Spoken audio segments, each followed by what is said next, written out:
HSC পরীক্ষার ফল প্রকাশের পরপরই প্রতিটি শিক্ষার্থীর মনে একটি বড় প্রশ্ন থাকে, পাবলিক নাকি প্রাইভেট বিশ্ববিদ্যালয়, কোথায় পড়ার সুযোগ কেমন, মোট খরচই বা কত হতে পারে, আর পাশ করার পর চাকরির বাজারেই বা কার মূল্যায়ন কেমন।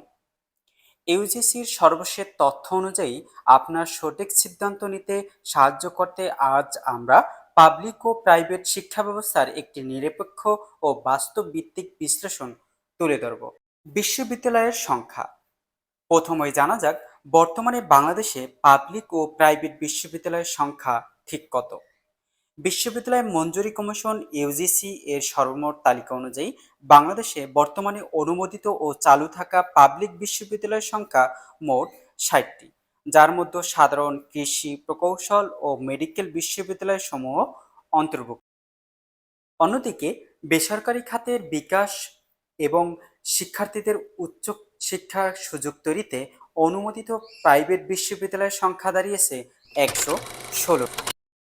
তবে এই দুইটি বিশ্ববিদ্যালয়ের মধ্যে সেরা বিশ্ববিদ্যালয় কোনগুলো?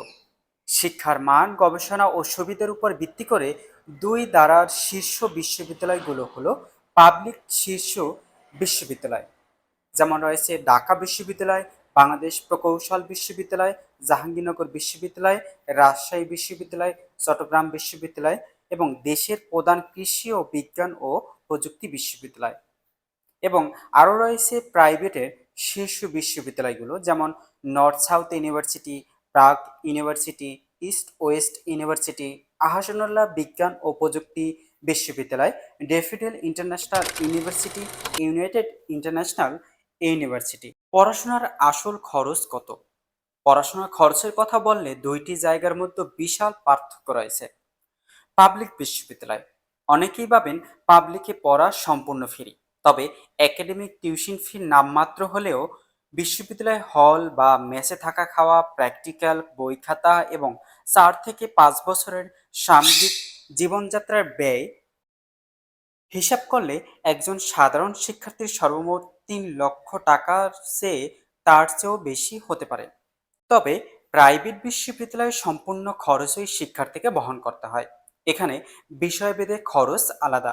সাধারণ বিষয় ৪ থেকে ৬ লক্ষ টাকা খরচ হলেও দেশের শীর্ষ প্রাইভেটগুলোতে সিএসসি, ট্রিপল ই, ফার্মেসি বা আর্কিটেকচারের মতো ৪ বছরের অনার্স কোর্স সম্পন্ন করতে সব মিলিয়ে ১৮ লক্ষ টাকারও চেয়েও বেশি খরচ হতে পারে।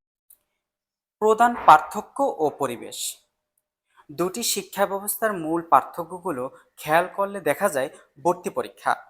পাবলিকে ভর্তি হতে তীব্র মেধাভিত্তিক ভর্তি যুদ্ধে নামতে হয়, যেখানে সিট প্রতি ১০০ থেকে ১৫০ জন লড়াই করে, কিন্তু প্রাইভেট জিপিএ এবং নিজস্ব সহজ অ্যাডমিশন টেস্ট দিয়েই ভর্তি হওয়া যায়।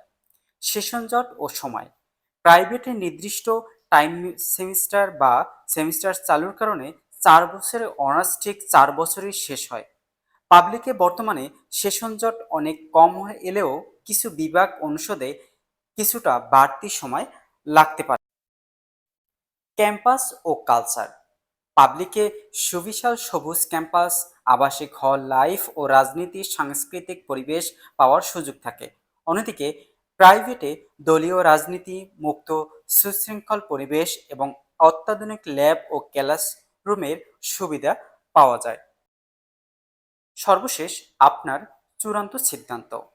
যদি আপনার লক্ষ্য হয় প্রতিযোগিতার মাধ্যমে কম খরচে পড়ালেখা শেষ করা, বড় ক্যাম্পাস লাইফ উপভোগ করা এবং সরকারি চাকরি বিসিএসকে প্রধান লক্ষ্য করা, তবে পাবলিক বিশ্ববিদ্যালয় আপনার জন্য আদর্শ হবে। আর আপনার পরিবার যদি খরচ বহন করতে পারে এবং আপনি যদি দ্রুত পড়ালেখা শেষ করে কর্পোরেট সেক্টর, আইটি বা বিদেশে স্কলারশিপ নিয়ে উচ্চশিক্ষায় যেতে চান, তবে শীর্ষ সারির প্রাইভেট বিশ্ববিদ্যালয় হবে অত্যন্ত চমৎকার পছন্দ।